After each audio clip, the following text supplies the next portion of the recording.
Hey folks, welcome to the podcast. We're back. Sorry, it's been a It's been a couple weeks hiatus. We had Easter yesterday, so obviously we're doing this on a Monday. But welcome back. I'm happy to have my Dusty friend with me today. yes, and thank you for recognizing the fact that I'm dusty. Always right, always. But we're gonna jump right into today's podcast. You brought something on my thing from my notes, and I did. Here we go. Let me fix this for you here. Technical difficulty. Bear with us a moment.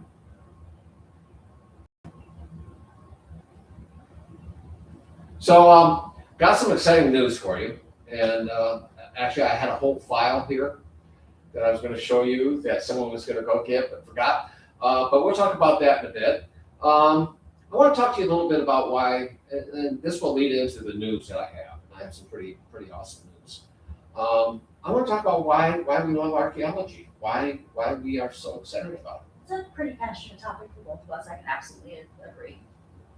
So I'll tell you, when I first took my first archaeology course, I read this line by this archaeologist that wrote a book, and he pointed out that every artifact that we find, we pick up, at one time represented a part of somebody else's life. It was a part of history. It wasn't just some obscure object, a cup that maybe someone held and toasted over a meal, or a coin that they spent to buy vegetables, or a kid's toy, or something. And this represents a part of somebody's life. And when you pick up that history and you realize that, it excites you. At least it does me. And that's one of the things that got me into archaeology. Little did I know that when you get into archaeology, it's not all about finding things. It's more about cataloging things. Because after you find it, you got to catalog it, and you have to make record of it and everything else, so people can enjoy that history. Well, yeah, later. because if you're just no different than walking down the beach and finding a shell and Right. popping it in your pocket, or finding an agate. Once you take that shell and you move it, or that egg and move it, it's no longer part of that environment. Right. And that's the thing about archaeology. It's a very destructive science. You cannot reproduce it, so to speak. You can't dig in the same place and find the same thing over again. Right. I mean, imagine walking into a museum and not knowing where something's from, Yeah. not knowing what culture it came from, not knowing what time period it came from, and And that's how you learn. yeah, and I like going into museums because then I can show them where they're wrong. And you saw a little bit of that last time we went. But so that was one of the things that excited me going into archaeology, is that thrill of discovery. You go into archaeology knowing you don't know the answers, Okay. and you're looking for answers, and you should not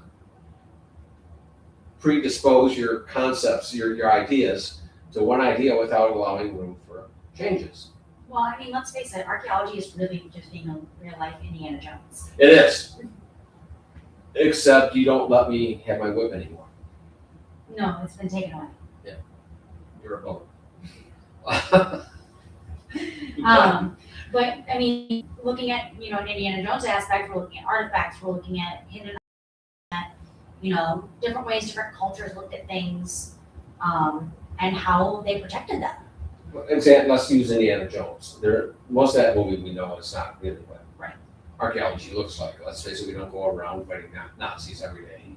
Even if they existed, that's not the job of the archaeologist. We don't normally walk around with guns every day. That's normally the guard's job if we're on a protected area. But as archaeologists, we're not the ones carrying the gun. But there is a scene in the very first Indiana Jones that kind of strikes home. Is just when Indiana Jones is sitting on top of the mountaintop, and I can't believe as an archaeologist, he's getting ready to do this. He's going to blow up the Ark of the Covenant, unless they let the girl go. He's going to totally destroy that. And the bad guy makes the most sense of this whole thing. And he says, it's like this watch. If I bury this watch right now, it's not worth anything. But if I bury this watch in 2,000 years, it's going to be valuable. It's going to be part of their story that continues on 2,000 years down the road. Well, that's like millennials thinking collecting Beanie Babies was gonna equal big bucks later on down the road. You mean it's not going to? I don't know. I'm gonna have to get rid of my Beanie Baby collection now. Is that what I'm hearing? Yes. So yeah, it's that's the true story of it. the stuff that we own today, one day could become part of an archaeology site Oh, 500, absolutely. 600 years down the road. And someone's going to find maybe a part of our life. And we hope that they try to piece together what that life looked like. Right, because that life, life looks like right now isn't what life looked like in the 60s and isn't what life is going to look like 60 years from now. Yeah. So you've got that whole thrill of discovery that goes on. I will say that was the first thing that drove me into archaeology. And I kind of mocked the cataloging. But that right there is important too. That cataloging is what helps not just us, but it helps the rest of the world to connect to ancient cultures. Right. You know, we wouldn't know about certain scrolls and stuff if they hadn't have cataloged them. Right. And just destroyed them. Because once it's dug up, once it loses its provenance. Well, first Unless off, we have a not record. necessarily being cataloged, but once that artifact, maybe that artifact has an expiration date on it, or Mhm. I mean, not necessarily an expiration date, but paper gets brittle over time. Things happen in parchment. Right. Unless we have exactly what's on it at the time that we find it. I mean, we can even look back at the Newberry tablet. Right. Like, there was no record of what the Newberry tablet looked like. If we didn't have pictures of what the Newberry tablet looked like back when it was found in 1890s. Yeah. In the 1890s, we would never know what was written on it today because it was trampled in a horse barn because it was thrown out after it didn't mean anything. What? So we would have no idea what these artifacts looked like if they weren't cataloged or weren't at least recorded in some aspect when they're found. So we get to that point where we have a thrill of discovery, and then as I brought up connecting with ancient cultures, and now you bring up another great point, and that is preserving the history for future generations. Right. And that's wonderful to do too. It really is. You know, when people go to Germany and they go to the Beethoven Museum, they're going to walk past one display of a piano that doesn't have any legs on it. And they'll say, well, why did they have a piano with no legs on it, right? Unless you preserve that history, you'll never know. And all of a sudden the story becomes very wonderful. It's because when he was writing the Beethoven's his seventh symphony, he couldn't hear. Right. And so he cut the legs off the piano and put his ear to the ground so he could feel the vibration of the note as he hit the piano key. Right. All right. So keeping that piano with the legs cut off is preserving that history. When we find a Roman coin, I found, for example, if you get a coin of Tiberius, Okay. all right, and on there's an inscription, and it, calls him Pontiff Maximus. Now we can look at another historical document and say, well, why was this important to Jesus, on whose inscription and whose picture was on it? And all of a sudden, you start getting a historical connection with it. Well, yeah, each find really adds to the entire tapestry of history and really provides tangible connections between those lives and who lived them and how they were lived. Mm-hmm. And then there's the other thing is because you and I both are extremely capable of multitasking. Matter of fact, we find ourselves butting heads because you're doing 5 different things and I'm doing 5 different things. I think you should be doing my 5 things that we're working on and vice versa. But we're both really good at multitasking, and archaeology is multidisciplinary science. I mean, it's not just digging, it's aging, it's getting into metallurgy, it's getting into carbon dating, it's getting into sonar, it's getting into My underground radar. multitasking was a little bit different. Maybe I'm not doing all of that at once. Or going over the notes and everything else. There you go, jumping into my 5 here. Right. So that's the next thing. It's not just a mundane science. It's a bunch of different things. It's digging. It's researching. It's, I'll tell you now, we know that she is our, I tell people, Alyssa's my research assistant. And people think like that means that she does less work. I don't know, like you're below that on archaeology. You're an archaeologist. I do a lot more work than I do. than to be honest. And I the kind of point I'm going to make, because this is going to come up with the news I'm going to be making later. As my research assistant, I don't have time to start turning over every leaf and finding all the information on something. So I need someone, as I'm researching one thing, I need somebody else digging up backstories for me and hunting down. Backstories or contacts to be able to see these artifacts, Right. or trip routes of what makes the most sense to be able to go see this art, this site, and this site. We're going to Scotland. We are going to Scotland in That's June exciting. is the plan. Yep. I think the plan is like middle of June there. Middle of June, because if it's any other time in June, I can't go. Yep, Middle of June. middle of June it is. So we're looking at getting those flights booked right now. I mean, that's a big thing that I'm doing as part of our trip planning. I'm planning our itinerary as well as planning, Airbnbs and flights and all that kind of stuff, making sure we're getting the best deals. That's the next thing about archaeology that's so wonderful is the travel. The travel is amazing. You get to see, even traveling within Michigan, Traveling within Michigan, traveling up to the UP, just traveling within out the states east, at all. down south, it doesn't matter, just seeing new places I mean, even our 2-hour drives to Grand Rapids, Yeah. being able to look out there has been super fun. yeah. And so we got all that traveling. And we get to appreciate people of ancient times. We get to appreciate people of ancient times. We also get to appreciate people of current times that have the appreciation for what life was like back then. You use the word appreciation so many times in that sentence, I lost track. But you're right. But to appreciate old cultures, and this is why all of a sudden you understand that one culture starts influencing another culture, which is Diffusionism. diffusionism. It's not what some would call the extreme diffusionism, which I'm totally against. And that's where it's just about making America white, Right. No, Yeah, when we refer to a diffusionism, we refer to one culture just giving maybe a little tidbit here and there into another culture, and slow integration, not a jump in and take over the whole culture. Right. And we also get to contribute to the knowledge of the world. Right, and that's The stuff historians don't fill in. Well, I mean, we talked about that when we talked about, the director behind the lens and Mhm. how people write history books and things like that. We're able to, as archaeologists, if we didn't have archaeology, we wouldn't have ancient histories. We wouldn't know. We wouldn't, because the histories are biased, archaeology fills in those gaps.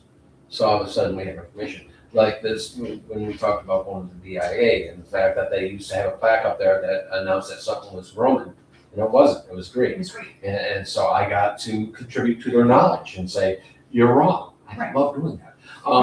And show them, and they fixed it. They fixed it. Right. And so we get to contribute to knowledge of human history, and that is wonderful. We help put footnotes into history books. Right. And I don't mind being a footnote, not if it's going to Make an impact on the make world. an impact on the world. Whether that be a moral impact or a agricultural impact, Right. or even just a clearer thinking impact on what our actual history is. And one of our big thing that we can get into is we foster cultural appreciation. And one really good example of this is, especially with Minoan, which is our main area Right. of study, even though we do a lot of work here in Michigan trying to find out if Minoans are over here. Right. Yeah, and the answer's still out. We're still looking at that. But we look at, cultural appreciation with, like with the Minoan, with things like the bull dance. Yeah. And, How about this? They were truly, they were not a patriarchal society. They were matriarchal in society. They did not want a male god involved in their pantheon. They had female gods. Someone tried to bring in a young Zeus god, and they blew up the temple. I mean, no men allowed in the gods, right? Right. And it was a very matriarchal society. And we know this because of how they treated their gods. What we're finding is their goddesses were all female. Right. Or gods were all female. I mean, goddess by they're all definition. goddesses. Kind of Right. Yes. So we know they were primarily a matriarchal society. And what part of our research when we get into the Minoans that I hope we get to find is how matriarchal were they? Did they have women shipmasters? Did they have, and this is all going to be stuff we're That's a hoping really to find out. cool way to look at it. What was their society like? Right. What was it built like? What was its structure? And did they have a chief or did they have a chiefette? right, I don't know if that's the right word. it isn't, but we'll go with it. We'll go with it. So that's another thing, and then we know from going up and dealing with our dear friend Charlie, and we know from going to Grand Rapids and dealing with the people at the libraries there, Right. and museums there, we get to start interacting with local communities. Right, we get to meet a lot of interesting characters along the way, that's for sure. Yep. But we're, creating this network of people that has an understanding and appreciation for what we love, which not only is culture, fostering, cultural appreciation, but also fostering, networking relationships. When we went to the library, had the people behind the counter, the young lady and the young gentleman both, had brought you out all those files. There was one little article that jumped out at me. I mean, there was a lot of great articles you found, but the one that said, "Hey, we found an Egyptian beetle on a ship that looks like a Minoan type or an Egyptian type, Mediterranean type ship, toy size, from ancient sites here in Michigan." That's exciting because it points to that possibility that there was early visitors. Absolutely, and if we wouldn't have had the help that we did at the library that I spent countless hours at. And very much appreciated. But we got to meet some really cool people. Absolutely. And that's another thing that's great about archaeology. I remember You get to meet while a lot I of was, cool one of my Grand Rapids trips while I was up there, I think I was up there by myself that day. I took quite a few trips out there, just taking pictures of documents, scanning documents, taking pictures of all their drawings, like the main archaeology from the Indian Mountains prints. I can't think of his name at the top of my head, and I do apologize. But I had a lady walk over to me, and she was like, "Hey, I see," she was like, "What are you researching? What do you do?" And she was like, "Watch your podcast. I'd love to take a look at your website or take a look at your Facebook." And that's a follower that still checks in with me to this day. Yeah, and the old curator of the museum up in St. Ignace, she was wonderful. Oh, absolutely. That's Erin. Yeah, I find that, I'm an extrovert by nature. It's like if I see a crowd, I'm heading towards a crowd. I went yesterday, it was Easter, going to a restaurant, I'm sitting down, I'm having dinner, and there was a table full of ladies enjoying Easter dinner, and one was trying to show another one. I used to be a magician in a past life. She was trying to show a card trick. You know what I was doing within 5 seconds? You walked right up to that table and was saying, "Hey, let me show you some card tricks," right? And they didn't throw water at me, so I think they appreciated it. But I'm an extrovert. So when we're out and about and we get to meet these people, it's wonderful. Or if we get the opportunity to work on a dig site up in the UP, which I hope Charlie says he's working on making that happen. Working with the team, it's not about just me pointing and supervising and do that. It's getting involved. No, it's about having a culture. It's about team building. It's about, making sure. Me and Rick are like family. I've known this man since I was 3 days old. We definitely have a family between us. But being able to build a family out with friends and just people who appreciate what we do on a day-to-day basis, and people that check in with us and actually say, "Hey, how's your project going?" Or did you see this? Or, "Hey, I've seen this article. Have you seen this yet?" Right. It's really just built this whole. Let's just say it goes back to that whole multifunctional type thing. We're not just building a tapestry of history. We're building a tapestry with family tapestry, a family photo of who we work with through time. And, some of those family members fall off, they go off and do other things with their life, and other ones continue into other directions, but they become part of our family. Right. And it's, again, wonderful working with them. But the other thing we've gotten to do was we did a lecture up in St. Ignace over the summer. We had a whole family. Yes. Were they from Kalamazoo? Yes. We had a family from Kalamazoo. It was a whole homeschooled family. I think they had 7 kids or something along the lines. And their teenage boys had gotten interested in in me and Rick's research, specifically me and Rick's research, and made their family drive out. They drove from Kalamazoo all the way up to St. Ignace for the lecture. That was it. That was the only reason that they were going, but they came out just to see us and talk to us. And really just the joy to be able to see and sign their books and seeing the smiles on these kids' faces and the curiosity that struck not only them but their parents as well was just, it's so exciting to be able to teach and to be able to see these young minds get to work. So we love archaeology. It's not just about digging in the dirt.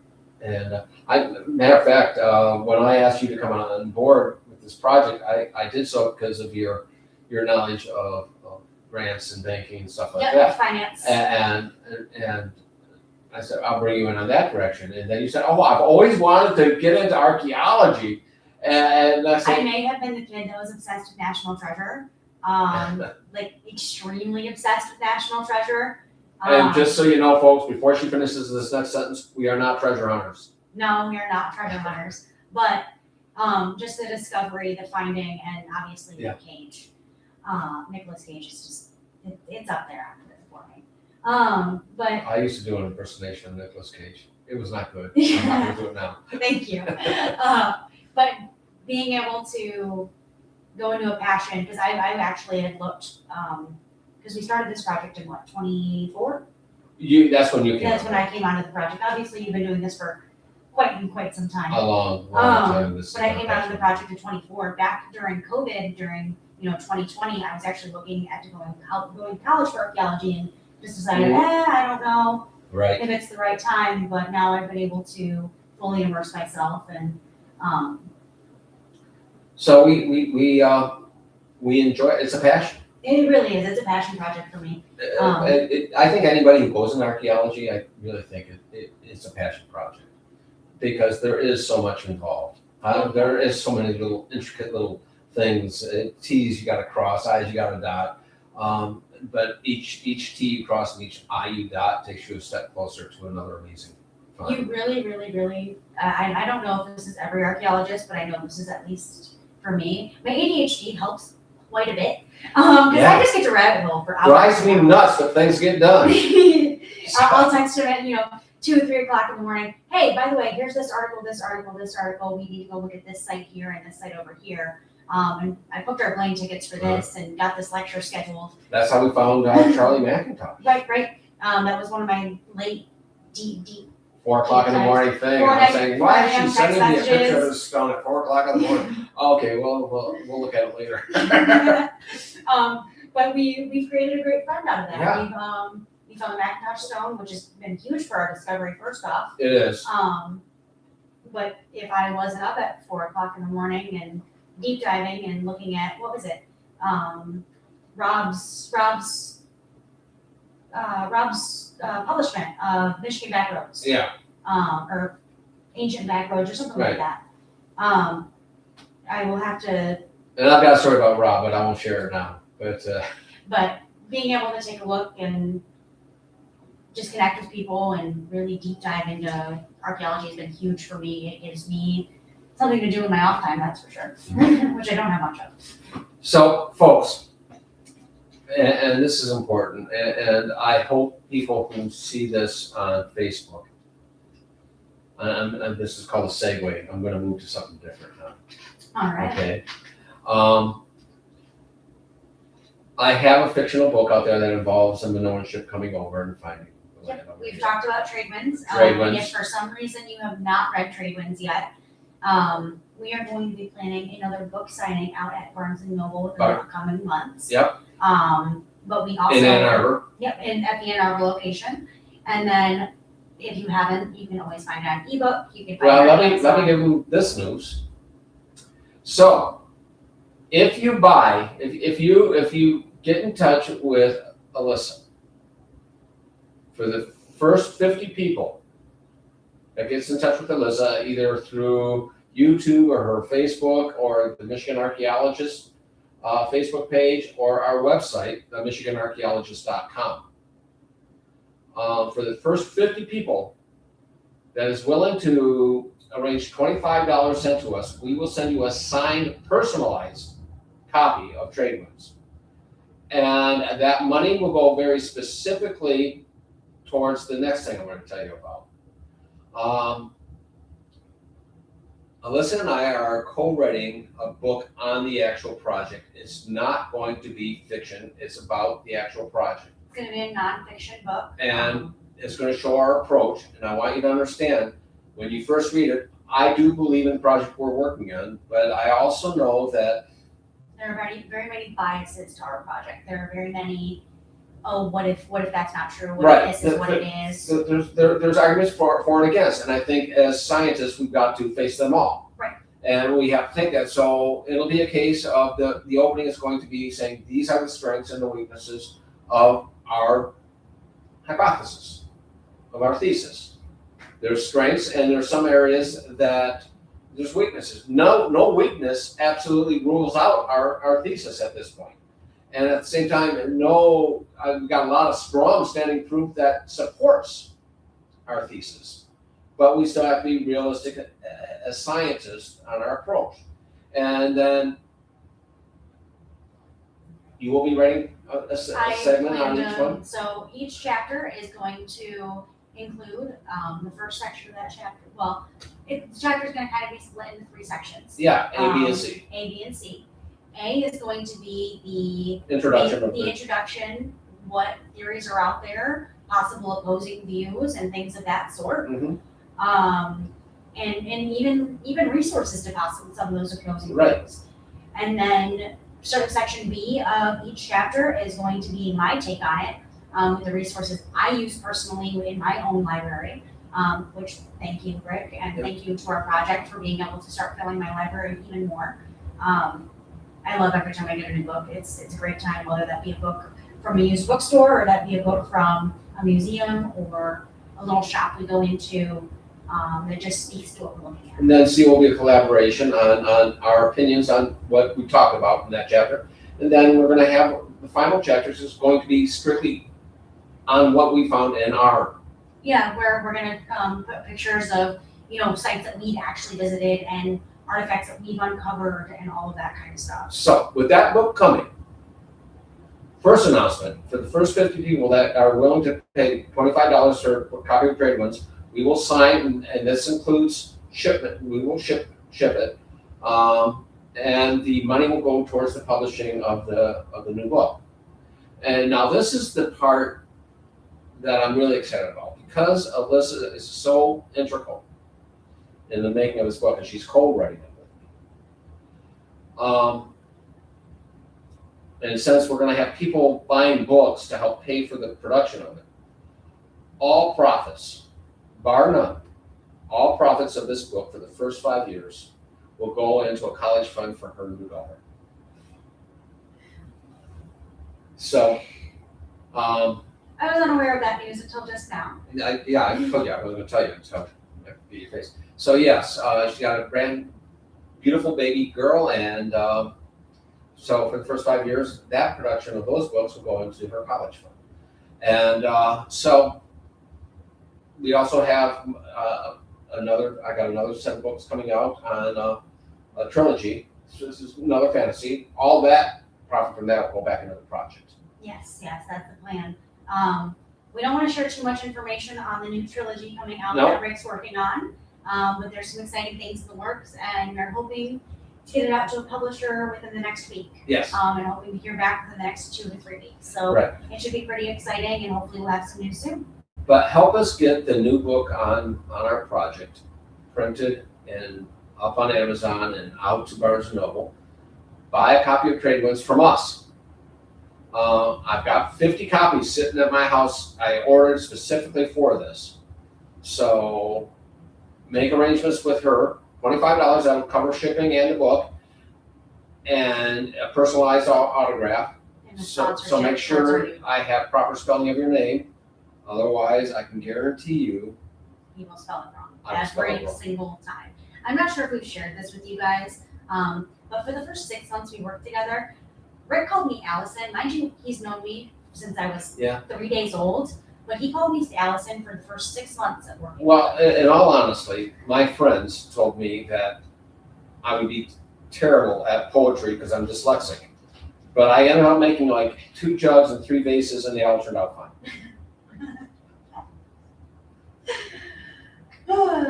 But yeah, tell me how you spell your name. But with that being said, we appreciate everyone for watching. If you guys have any questions about what we talked about today, we are happy to hear them. Happy to always get those in the comments. We will always look at those next time. The MichiganArchaeologist.com. Yep. The Michigan Archaeologist. You can find us on Facebook, ARCHAE. ACHEROLIGIST. What she said. .com. Go to that site. Send us a message through that site. Allison will be watching it. I'll be watching the emails, or if you want to reach out to us on our Facebook page, our TikTok, or my personal Facebook, which you can see linked to the page all the time. Feel free to reach out. We're happy to get those 50 copies out with that $25 donation towards our new project. Yeah. You guys have been great. I'm going to send Alyssa over there to shut this off as I sit there, and I will do a tap dance to Marcel Marceau's greatest song, Silence in the Night.